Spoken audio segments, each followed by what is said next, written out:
YS Jagan పర్యటనలో helicopter దెబ్బతిన్న కేసులో 10 మంది వైసీపీ నాయకులను పోలీసులు అరెస్ట్ చేశారు.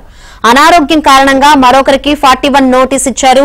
వీరిని ధర్మవరం కోర్టులో హాజరుపరిచారు. అయితే సత్యసాయి జిల్లా చెన్నై కొత్తపల్లి పోలీస్ స్టేషన్లో అరెస్టైన వారిని వైసీపీ మాజీ ఎంపీ గోరంట్ల మాధవ్, మాజీ మంత్రి ఉషశ్రీ చరణ్ పరామర్శించారు.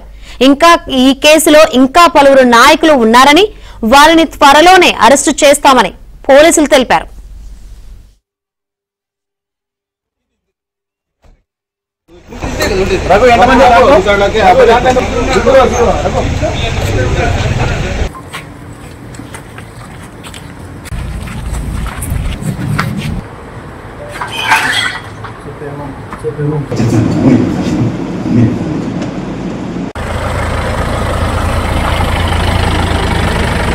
అయితే సత్యసాయి జిల్లా చెన్నై కొత్తపల్లి పోలీస్ స్టేషన్లో అరెస్టైన వారిని వైసీపీ మాజీ ఎంపీ గోరంట్ల మాధవ్, మాజీ మంత్రి ఉషశ్రీ చరణ్ పరామర్శించారు. ఈ కేసులో ఇంకా పలువురు నాయకులు ఉన్నారని, వారిని త్వరలోనే అరెస్టు చేస్తామని పోలీసులు తెలిపారు.